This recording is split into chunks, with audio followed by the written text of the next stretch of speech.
The all new 93.7 The Beatz sounds real hip hop and R&B. Saturday, Memphis 10 right here. Got a Saturday sit down special. Sit down special. 10 minutes with Memphis 10. In the building, Arthur. Yes, author, mentor, Go media getter. specialist. Yeah, go getter. Ambitious person. Yes, I'll take that. Raquel Shelton, how you doing? I am awesome. How are you? All right, now this is a different type of 10 minutes with Memphis 10. I usually sit down with artists. I usually sit down with like actors. Actors. Yeah. Okay. I'm sitting down with you today. You are, and this is an incredible opportunity. Tell everybody who you are. Raquel Shelton is an author, a mentor, a media specialist, a very passionate person that is just very passionate about change and inspiring people. Mm-hmm. My whole goal and platform is to encourage people to dream chase and to defy odds, which is why I'm here today. Change. In the nation and the world that we live in today. Why change? What's so important about change? Change is the one thing that will happen regardless. Okay. So that's the one thing that we can never really stop. And I think sometimes when we're not flexible enough, we get bent out of shape. Yeah. So it's important to keep up with the times, to just evolve and make your legacy here. So that's ever changing. The world's ever changing. So if you don't change, you're going to get left behind. So change is When I was in college, I heard a professor say, anytime you see a commercial that says new and improved, the all new, the all new 93s, it's better than what was. Absolutely. And you just said change. What was wrong with what was? Well, why do we need to change? To new and improve, specifically with my platform, I'm all about mentorship. I think when you look at communities in Houston, Chicago, across the nation, especially urban communities, the stuff that's existing right now. Right. So without having a mentor, someone to basically look like them but excel, to let them know that you're relatable and change needs to happen. Because we could just turn on the news and see what's going on, and either we're accepting it and we're okay with it, or some change needs to happen. I think you would be personally crazy to accept what's going on in our nation right now. Absolutely. Real quick, talk about, we talked off the air, you used the phrase rose from concrete. Rose from concrete, that describes you. It does. I would definitely say that. Tell me about your story of how that describes you. That's a powerful statement. It is. You think of the Tupac poem, The Rose from Concrete. You know, roses typically do not really grow from those type of tough spaces, but beautiful, roses equated with the beauty. Beautiful situations can still blossom out of concrete and out of tough spaces. So for me, I was born to 19-year-old crack and heroin addicted parent, born into poverty, a domestically abusive home, and single parent? Both. Okay. Well, single parent for the most part. My father kind of cut out it when I was about 5 years old. But they both were on drugs. 5 might have been the mark. Mine dipped at 5. But we're here. Okay. Yeah, we're here. So we're roses from the concrete. So yeah, born into those type of situations, concrete jungle, if you will. Statistically, when you're birthed into those type of situations, you're either pregnant, dead, in jail, gang-related, or substance abusers yourself. So I think being able to overcome some of those adversities, that's that rose blooming from tough situations. Because I shouldn't be here today based on my statistics, but I continue to thrive and bloom, hence that rose from concrete. Prior to getting here, take me through some of those benchmarks, those historic moments that got you here. Okay. All right. So you're born and raised where? Born and raised on the south side of Chicago. We moved around quite a bit, so there wasn't a lot of stability. We moving, we staying with auntie this week, we staying here that week. And as a child, you really don't know what's happening. You just know that you're moving around consistently. So one thing in my household, my mother was always like, you better not bring no babies in this house. Make sure you get your GED. And she didn't realize telling me to get a GED was minimizing my potential down to a GED. Not that I would actually graduate high school and get a high school diploma. Not that I would go off to college and graduate with honors from the Texas Southern University. And not that I would later get my master's degree. As I got on my U of H hat. I'm looking right at your U of H hat. And put some respect on you of H. There you go. But yeah, so those are some of the expectations that was pretty much set there. Those are some of the things that, and then just navigating through life, still dealing with baggage from my past. You know what I mean? I'm gonna stop you real quick. You know how people say the power of life and death is in the tongue? Absolutely. You heard, better go get your GED. Get your GED. I heard, this is from my dad, that I ain't ready for no kids because I ain't ready to pay child support. Another mouth to feed. Right. But the thing is, what he was saying was, men have kids and pay child support, meaning you don't take care of your kids. You know what I mean? And so, like today, for me, I am a big advocate of hashtag the Daddy Up movement, which I love kind of that. started. I love that. Yeah, that's awesome. So, continue. I heard you say you go get your GED. I'm right. Like, really? And I think that generation, sometimes they don't realize, because it's their mindset. I think that generation above us, that's how they were taught, that these are just how things are done. And it doesn't have to be the most. So my story is all about defying odds and telling your statistics that those are just numbers. You don't have to be in that, or that does not, your past doesn't dictate your future. And you can start fresh every day. Every day you wake up is a new opportunity to reinvent yourself, to go out and to get it, and to be better than what you saw coming up. So fast forward, TSU. TS. The Texas Southern. Put some respect on your school. From Chicago, why TSU? I had a few opportunities. I really just wanted to go to school in the South. And what's so weird, I thought I would attend Clark Atlanta. It wasn't weird, boo. Well, it was weird because I thought I would attend Clark Atlanta. Right. I wasn't here for the guys, but... Yeah, you was. No, I wasn't. No, I wasn't. And now I'm in Atlanta, Georgia. You know what I mean? So years later, I end up still in the same city. TSU just gave me my first acceptance letter first. And... my grandma got on the phone, like, oh, you got family somewhere in Houston. So they're like, okay, Houston it is. And I was here. How was that transition of life coming from, I guess, can I say poverty? Absolutely, okay. Because we'll keep it my real. mom, and I give her thanks all the time. She tells me we grew up in poverty. I never saw poverty, if you ask me. So I say she did a great job of keeping you. That's why I said that. So, leaving poverty, going off to college. How was that world change for you? You deal with the pressures of success and the pressures of being exposed, and then when you go back home, you don't really fit in as much sometimes because it's like, oh, you think you're better than the college girl. You know what I mean? Or as your exposure changes, then your mindset changes. So every time you come back home, it's a different experience because you don't really resonate. You don't really want to be on the block. People doing the same stuff. They're going to update you on who got pregnant, who in jail, and it's like, man, that's not my life. You know what I'm saying? Right. So it was a different world, but I had to just kind of keep pushing forward and believing I deserve to be there. Did you go through the typical college student life, I'm coming, bright-eyed, bushy-tailed, I'm coming, and then I get here and I realize there are parties. Mom is not waking me up, and I ain't got to go to class.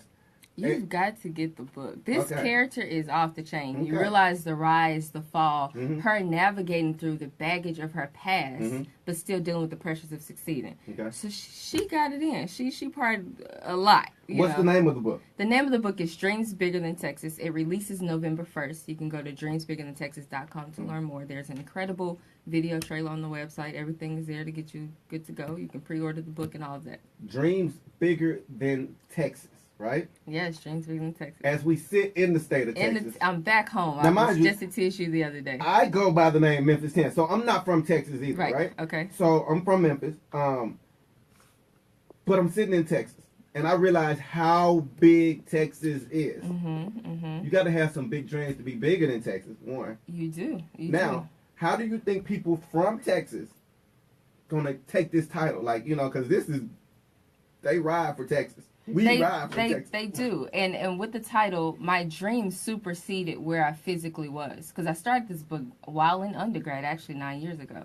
So my dreams were bigger than where I was physically. So I think it's still a relative title. And then the fact that I'm from Chicago, but I've lived in Tennessee as well. So I've moved around. Some people are like, Texas? Are you from Texas? Or where did that come from? Yeah. So it's still that allure factor. It's going to draw them in. Okay. Like, learn about this story. Yeah. So. All right. Then the character in the book. She is you. You are her. I am she. She is me. That was deep. You're going to use that? No. I might use it. Book credit. No. Tell me about some of her downfalls. Man. Because she seemed like she got it together in front of me now. So the people, and that's the whole reason of publishing this book. I do a lot of mentorship, and people that meet me, they're like, man, Miss Shelton, I want to be like you. And I want them to understand that you tuned in to maybe chapter 12. You didn't see the intro, the acknowledgments, the opening credits, and the things that kind of built substance to this. So some of her downfalls, of course, dealing with the element of insecurities, defeat. You know, statistically, your kids, they build their perspective around age 5. So if at age 5 I knew how to move that dope or roll up a dollar bill to snort a line of coke, my exposure was completely different. So I may have more of a street perspective, and even currently where I am right now, I'm in a very corporate place where I'm working. Okay. So a lot of times my perspective is different from my coworkers, and every day I walk in, I'm like, how did I fool them to get up in here? You know what I mean? So just dealing with, regular stuff, insecurities, inadequacies, lies from the past, in my head, thinking like, oh, you shouldn't be here. So it's this character is still growing. The book hasn't ended, so she's constantly evolving. And I think we free others when we tell our story. So as long as I'm vulnerable and open to let people know it's okay not to have it all together. And truth be told, we don't all have it together. You know what I mean? Oh, yes. Okay. So as you sit across from me, people who say, Raquel, I want to be like you. You mentor, right? Mm-hmm. In the world, and I always say we are in the era of the shot, right? The shot, I'm speaking for women, right? Okay. I know a lot of women going to be like, oh, here you go, right? I'm talking about the butt shots. I live in Atlanta. Okay. Okay, so we're in that era, right? Okay. We was in the bling era, and then the leaning and the rock. We're in the shot era now, right? We in the Insta fame era, right? Yes, we are. So, young girls, 14 and under, 16 and under, whatever, right? Who, because I work in entertainment, I work at a radio station. I see the girls who email me and they call and they want an internship, and then they get in here or they get an interview and they say they want to be a reality star. They want Insta fame, right? So if we're in that era where now girls are, instead of saying I want to be an author, I want to be a stripper. Absolutely. Because they date Drake. They get in the next video. They become Kim Kardashian. The bundles, the bags, the traveling. Right. Yeah, that's the era we in. Absolutely. What makes I think I know where you're going. Where am I going? And I'm going to help you out. Okay.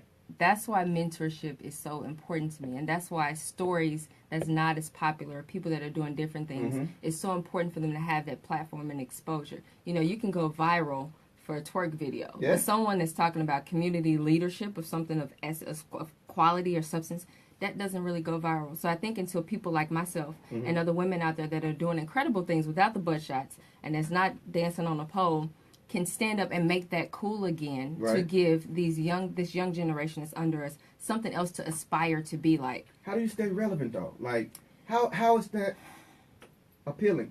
Even as a woman of faith, I'm a Christian, it's certain things that I can and can't do, you know what I mean? I don't want to hurt my witness, and I still don't want to I feel like it's a fine line. You can still stay relevant, but you can still push message and content out. And that just requires someone to care about it enough to say, hey, people are watching me. This is important to me. It's just certain things you can and can't do. I think people will have an appetite for what you have to offer. I think we all have unique talents and gifts, and we are created to be something epic. And I feel like your gift will make room, and people out there will have the appetite for exactly what you're serving up. Okay. So they'll come as long as you're true to who you are and you're operating in your gift and what you're supposed to do. Those people will come to you. So you will attract the people you need to attract and still be assertive enough to turn on other people that may not be into or you may not be as popular. Let's flip the script. Let's talk about men. Men. Uh-oh. What was the exhale? Let me get these edges together. There's going to be a lot of people watching this on YouTube. BlessedBeats.com, 937thebeathouston.com, your Facebook Live. And they're going to say, oh, she cute. Okay. First thing we see. Okay. Right? Okay, true. Granted. Thank you. How are they approaching you in 2016? And what gets your attention? You know, what's so interesting. And I'm sorry. Are you single? Because I know a dude out there is going, yo, bro. Well, I am single. Okay. I am single. There you go, fellas. Now I'll go ahead and attack that. Okay. I live in Atlanta, Georgia. Do I need to say that again? Okay. So with that, that's one interesting factor of dating there. Right now, you can't date in Atlanta though. It's hard. That's what I'm saying. So that's not even really. You can date, but you gotta ask for baby pictures. There you go. It's a lot of screening process that takes place. What's weird is it kind of varies. That right now I'm so focused. I've been in like hustle mode with this project the last 10 months. You just gave me the straight industry answer. That's so real focused. though, but that's real. Okay, but if Boo, in your eyes, whoever Boo is imagined as in your eyes walks through the door, what must Boo say? how must Boo carry himself? I am a sapiosexual. Okay. I'm very stimulated mentally. Okay. So he has to be able to engage me in conversation that challenges me. I want to be challenged to be better. You know, the physical is easy. Anyone can just, you know, maybe woo you or buy you things. That's not really appealing to me. You know what I mean? So he has to be able to come with it and at least have some intellect about him. And then he has to be a man of God. Like I'm looking for someone that values morality and things like that. So those are the top 2 tier things. Yeah. He could lose me in conversation. If I can't keep up with you, you hit me with some surface stuff. Yeah. I'll be polite. But let's dig then. Let's dig real quick. Elections are around the corner. Oh, politics? Yeah, I'm not going to ask you who you... Okay. I'm not going to even ask. I work at a news station. I don't be wanting to talk about that. But what you got? What you got? How important is it to go and vote? Before you answer that, in one of my last interviews, right? Mm-hmm. I said I was watching one of the conventions, and the same person who is endorsing one of the candidates a short 8 years ago spent millions and millions and millions and got in our radio ads and got in our TV ads, and I'm playing devil's advocate right now, by the way, and showed us all the dirt on this person, right? Mm-hmm. That's the politics game. Okay, it is. It is. I win this time, you win next time. But while we battling for it this time, I'm getting in your business. I'm coming after you. I'm going in your emails. I'm finding out how you was as a kid, and I'm putting millions into on TV, on radio, yes.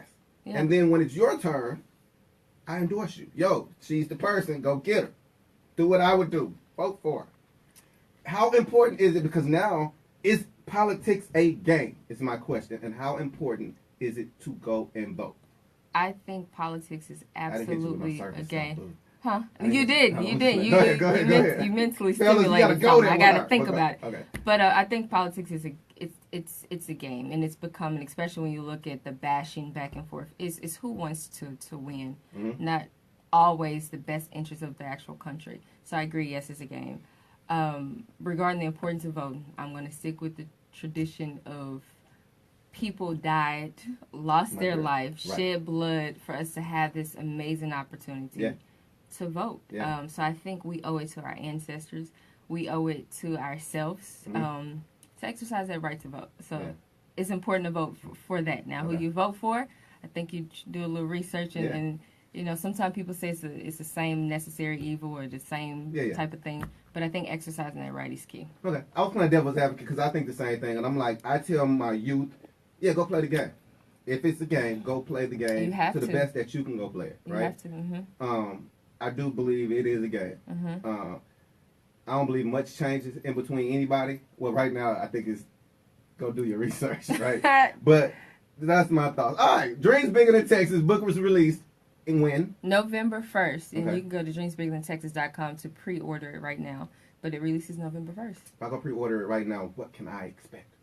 If you pre-order it right now, you can expect to already have that copy in the mail by November 1st. You may get a little early. What am I going to get out of the book? Am I going on you're talking about... Okay. Yeah. From the book, if you're looking for a story that's going to inspire you to rewrite your own story, to defy odds. If you're looking for a great, incredible read that's juicy, revealing, relatable, and inspirational, this book is for you. All right. So I always say, if you're a fan, based on the topics in the book, if you're a fan of The Wood, Crooklyn, The Coldest Winter Ever, Being Mary Jane, or The Pursuit of Happiness, those type of elements are within the book. So you see the rise and the fall of this character. You're rooting for her. You're upset with her, but at the end you wanted her to win. And you're definitely guaranteed to be inspired. Social media, how can we get in touch with you? You can get in touch with me on Twitter and Instagram at rcarladanielle. That's R for Raquel, at rcarladanielle. And then Facebook, just my first and last name, Raquel Shelton, Rahkal Shelton, for Facebook. Yeah. All right. Rose grew from concrete, part 2, Young Tupac I'm looking at, right? Young Tupac. There you go. Arthur, single lady. Don't say mom, not yet. You want kids? No, I do want children. Okay. I had to throw that in there. Some dude might be like out there. In due time. Appreciate you stopping through. We did a little bit of extra on our Saturday Sit Down with Memphis 10, right here on the all-new 93.7 The Beat. Check that book out. dreamsbiggerthantexas.com. Good job. Thank you. I enjoyed it. I was You trying to put me on the spot. Well, I try to throw some curveballs in there. But I like at it. one point, you hit the mic. And I saw, did you see the only everything pop up? Yes. Yeah, but it was only like 0.5, so I hurry up and turn You hit it it. back. Okay, Yeah, thank you. Good looking out. Nah, that was good. Hey, Facebook people. Hey, Demetrius, Maddie, Carlise, Kayla, LaDiamond, Kwame, Leon, Tamara, Cindy, Sean, John, Brennan, Which Kwame Ruth. is that? Kwame Hall. That's my boy. Memphis Kwame, said, I what's said, up, Kwame? Yeah. Hey, Jason, Deontay, Chris, Frederick Brock. Okay, everybody got their shout outs. Yeah. Thank you guys for tuning in and supporting this journey. You've been there from the start. We got a lot of stuff coming up, so stay tuned. I'm going to go ahead and lock this out and say my goodbyes. Let me see if I can get this out.